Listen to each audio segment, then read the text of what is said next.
Hi all, this is Deepika Manjunath. Welcome back to my YouTube channel. ಎಲ್ಲರೂ ಹೇಗಿದ್ದೀರಾ? Hope everyone are doing well. So ನಾನಿವತ್ತು ಒಂದೆರಡು unbox ಮಾಡೋದಿದೆ. So ಮಿಂತ್ರಾಯಿಂದ ತರಿಸಿದ್ದು ಅದನ್ನು ಕ್ವಿಕ್ಕಾಗಿ unbox ಮಾಡಿಬಿಡ್ತೀನಿ. ಲೇಟರ್ ನಾನು ಒಂದು ಇಂಪಾರ್ಟೆಂಟ್ ವಿಷಯ ನಿಮ್ಮ ಹತ್ರ ಶೇರ್ ಮಾಡ್ಕೋಬೇಕು. ಇದು ಆ್ಯಕ್ಚುಲಿ 2 days ಬ್ಯಾಕೇನೆ ಬಂದಿತ್ತು. Let me check.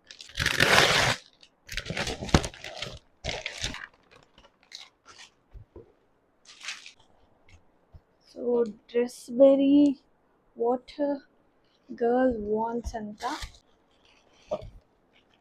ಸೊ ಈ ಥರದ ಸ್ಲಿಪ್ಪರ್ಸ್ ಆರ್ಡರ್ ಮಾಡಿದ್ದೆ. It worth of 700. ದೆನ್ ಇದೊಂದು ಪ್ಯಾಕ್ ತರಿಸಿದ್ದೆ ಆ್ಯಕ್ಚುಲಿ. ಸೊ ಯಾ, ಪ್ಯಾಂಟ್ಸ್ ತರಿಸಿದ್ದೆ. ಓಕೆನಾ, ಆ್ಯಕ್ಚುಲಿ ಮನೆಗೆ ಹಾಕ್ಕೊಳ್ಳೋದಕ್ಕೆ ನಂಗೆ ಪ್ಯಾಂಟ್ಸ್ ಇರಲಿಲ್ಲ.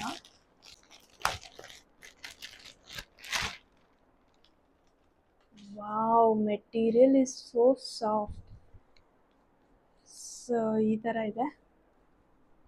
ನಂಗೆ ಇದಾಗುತ್ತಾ ಅನ್ನೋದು ನೋಡ್ಕೋಬೇಕು. ಸೊ ಇದು 2 ಶೇಡಲ್ಲಿ ತರಿಸಿದ್ದೀನಿ ನಾನು. ಎರಡಕ್ಕೂ ಎಷ್ಟು ಕೊಟ್ಟೆ ಅಂತ ನೆನಪಿಲ್ಲ, ದೊಡ್ಡದಾಗುತ್ತೆ. ಸೊ 2 ಪ್ಯಾಂಟ್ ತರಿಸಿದ್ದೀನಿ. ಮೇ ಬಿ ನಾನು ರಿಟರ್ನ್ ಕಳಿಸ್ಬೋದು. ಮೆಟೀರಿಯಲ್ ಮಾತ್ರ ತುಂಬ ಸಖತ್ತಾಗಿದೆ, ಬಟ್ ಒಂದು ಸೈಜ್ ದೊಡ್ಡದು ಆರ್ಡರ್ ಮಾಡಿಬಿಟ್ಟಿದ್ದೀನಿ. ಸೊ ರಿಟರ್ನ್ ಕಳಿಸ್ಬಿಟ್ಟು ನಾನು ಒಂದು ಸೈಜ್ ಚಿಕ್ಕ ತೊಗೊತೀನಿ. ಸೊ ಅನದರ್ ಒನ್ ಅನ್ಬಾಕ್ಸ್ ಮಾಡೋದಿದೆ. ದಟ್ ಈಸ್ ಅಮೆಝಾನಿಂದ ತರಿಸಿದ್ದು. ಹೀಲ್ಸಲ್ಲೆಲ್ಲ ಕ್ರ್ಯಾಕ್ಸ್ ಬರ್ತಾ ಇದೆ. ನನಗೆ ಗೊತ್ತಿಲ್ಲ, ಸಮ್ಮರಿಂದನೋ ಅಥವಾ ಅದೇನೋ ವಿಟಮಿನ್ B12 ಕಡಿಮೆ ಆದ್ರೂ ಕ್ರ್ಯಾಕ್ಸ್ ಫಾರ್ಮ್ ಆಗುತ್ತೆ ಕಾಲಲ್ಲಿ. ಸೊ ಮೇ ಬಿ ಅದಕ್ಕನೋ ಗೊತ್ತಿಲ್ಲ, ಬಟ್ ನನಗೆ ಯಾವಾಗಲೂ ಈ ಇಶ್ಯೂಸ್ ಇದೆ. ಕಾಲಲ್ಲಿ ಮಾತ್ರ ಕ್ರ್ಯಾಕ್ಸ್ ನನಗೆ ಫಾರ್ಮ್ ಆಗುತ್ತೆ. ಸೊ ಒಂದು ನಿಮಿಷ.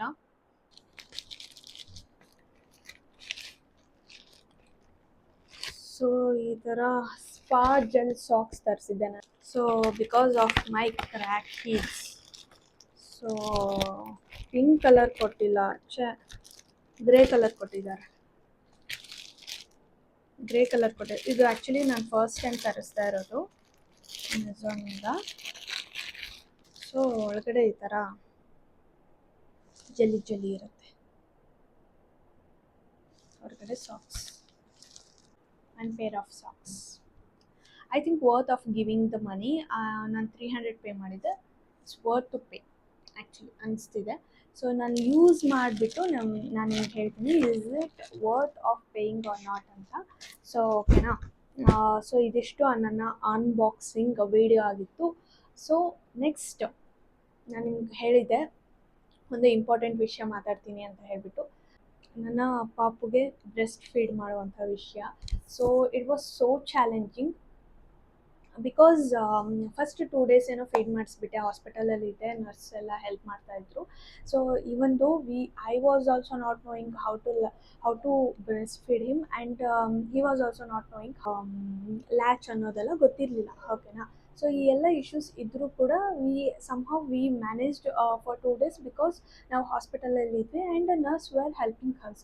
ಆಫ್ಟರ್ ದ್ಯಾಟ್ ಏನಂದರೆ ನನಗೆ ಏನು ಮಾಡಬೇಕಂತಲೇ ಗೊತ್ತಾಗ್ತಾ ಇಲ್ಲ. Because my breast was getting heavy and milk production ತುಂಬಾ ಚೆನ್ನಾಗಿದೆ ಆ್ಯಂಡ್ ಬ್ರೆಸ್ಟ್ ಫುಲ್ ಹೆವಿ ಆಗ್ತಾ ಇದೆ. ಅವ್ನಿಗೆ ಲ್ಯಾಚ್ ಮಾಡೋದಕ್ಕೆ ಬರ್ತಾ ಇಲ್ಲ, ನನಗೂ ಕುಡಿಸೋದಕ್ಕೆ ಬರ್ತಾ ಇಲ್ಲ. ಆ್ಯಂಡ್ ಇನಿಷಿಯಲಿ ನಾನು ಫಸ್ಟ್ 2 days ನಾನು ಆ್ಯಕ್ಚುಲಿ ಈ ಹೆಲ್ಪ್ ತೊಗೊಂಡ್ಬಿಟ್ಟು, ಈ ಸಿರಂಜ್ ಟೈಪ್ ಸಮಥಿಂಗ್ ಇದೆ. ಸೊ ಇದು ಹೆಲ್ಪ್ ತೊಗೊಂಡ್ಬಿಟ್ಟು ನಾನು ಆ್ಯಕ್ಚುಲಿ ಫೀಡ್ ಮಾಡಿಸಿದ್ದು ನನ್ನ ಪಾಪುಗೆ. So it was so so so so like challenging, ಎಷ್ಟು ಪೇನ್ಫುಲ್ ಅಂತ ಹೇಳ್ಬಿಟ್ಟು. And my doctor was saying, ಮಕ್ಕಳು ಡಾಕ್ಟರು ಆವಾಗವಾಗ ಬಂದು ವಿಸಿಟ್ ಮಾಡ್ತಿದ್ರಲ್ಲ, she got to know that ನಾವಿಬ್ಬರು ಕಷ್ಟಪಡ್ತಾ ಇದ್ವಿ, ಈ ಥರ ಇಶ್ಯೂಸ್ ಆಗ್ತಾ ಇದೆ ಅನ್ನೋದು ಅವ್ರಿಗೆ ಗೊತ್ತಾಯಿತು. ಸೊ ಅವ್ರೇನು ಹೇಳಿದರು, so don't be hurry to purchase the breast pump or bottle feed ಮಾಡಿಸ್ಬೇಡಿ. ಅಂದರೆ ವೇಟ್ ಮಾಡಿ. ಇವಾಗ ಪಾಪು ಕೂಡ you are also new mom and ಪಾಪು ಕೂಡ ಇವಾಗ ಲ್ಯಾಚಿಂಗ್ ಕಲಿಬೇಕು. ಸೊ ಹಾಗಾಗಿ ಸ್ವಲ್ಪ ಟೈಮ್ ಕೊಡಿ, ಇವನ್ನ ಪರ್ಚೇಸ್ ಮಾಡಿಬಿಡ್ಬೇಡಿ. ಸೊ ಅದರ್ವೈಸ್ ಇವಾಗ ಏನಾದರೂ ನೀವು ಪರ್ಚೇಸ್ ಮಾಡಿದರೆ ಅವನು ಬ್ರೆಸ್ಟ್ ಹಾಲು ಕುಡಿಯೋ ತನಕನೂ ಅವನಿಗೆ ನೀವು ಬ್ರೆಸ್ಟ್ ಪಂಪ್ ಮಾಡಿನೇ ಕುಡಿಸ್ಬೇಕಾಗುತ್ತೆ. ಸೊ ಯಾಕಂದರೆ ಸ್ವಲ್ಪ ಡೇಸಲ್ಲಿ ಪ್ರಾಕ್ಟೀಸ್ ಆಗುವಂಥ ವಿಷಯಕ್ಕೆ why you are going to end like this ಅಂತ ಹೇಳಿಬಿಟ್ಟು ಅವ್ರು ಹೇಳಿದರು. ಓಕೆನಾ. ಸೊ ಹಾಗಾಗಿ ನಾನೇನು ಮಾಡಿದೆ, ಎನಿ ಹೌ ನನ್ನ ಡಾಕ್ಟರ್ಸ್ ಮಾತನ್ನು ಕೇಳಿದೆ.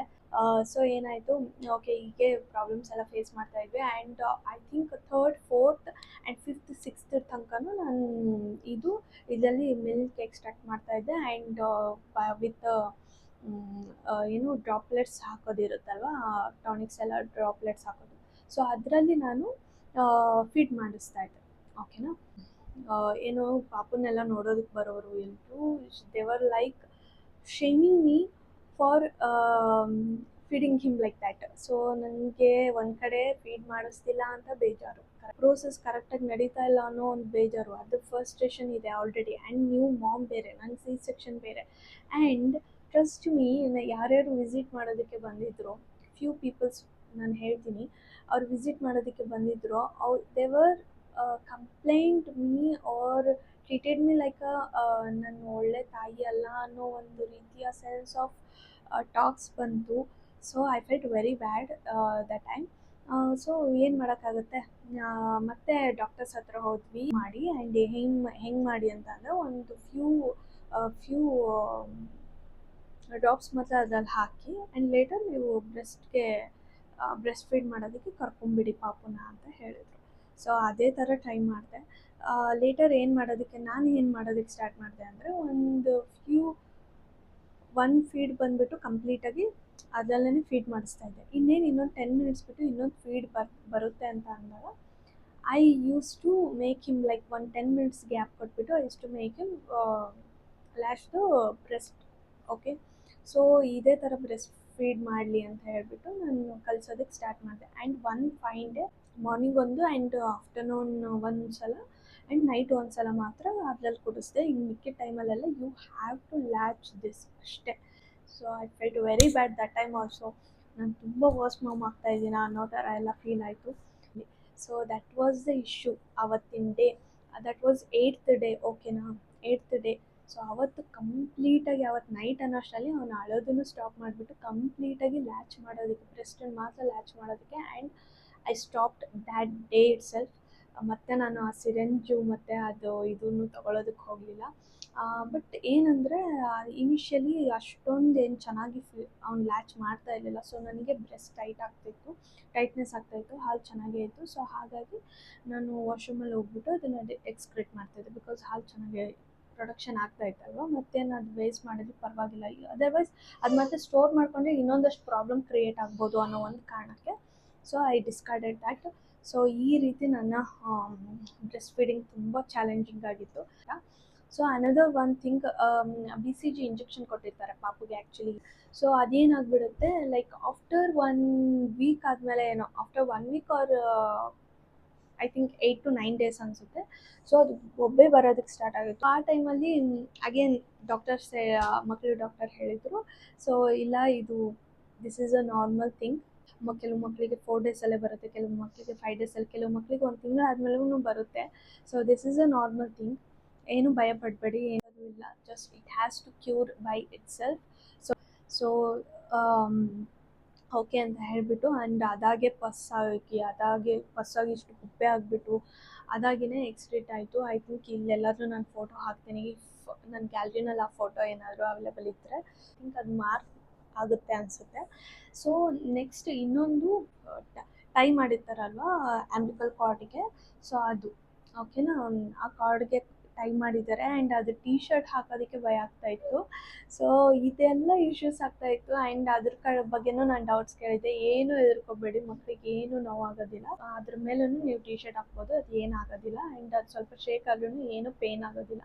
ಸೊ ದಯವಿಟ್ಟು ಹೆದರ್ಕೋಬೇಡಿ ಅಂತ ಹೇಳಿಬಿಟ್ಟು ಡಾಕ್ಟರ್ಸ್ ನಮಗೆ ಹೇಳಿದ ಮೇಲೆ, ಬಟ್ ಸ್ಟಿಲ್ ನಾವು ಕೇರ್ಫುಲ್ಲಾಗೇ ನೋಡ್ಕೊತಾ ಇದ್ವಿ. ಅಲ್ಲೆಲ್ಲ ವಾಟರ್ ಹೋಗದೆ ಇರೋ ಥರ, ಅಥವಾ ಏನು ಡಸ್ಟ್ ಹೋಗದೆ ಇರೋ ಥರ, ಅಥವಾ ನೀರು ಜಾಸ್ತಿ ಹೋದರೆ ಅಲ್ಲಿ ಲೈಕ್ ಡ್ರೈ ಟಿಶ್ಯೂಸಿಂದ ಲೈಕ್ ಜಸ್ಟ್ ವಾಟರ್ ಅಬ್ಸರ್ವ್ ಮಾಡೋ ಥರ ಮೇಲೆ ಇರ್ತಿದ್ವಿ. ಸೊ ಈ ರೀತಿ ಸಾಫ್ಟ್ ಕ್ಲಾತಿಂದನೇ ವೈಪ್ ಮಾಡೋದು.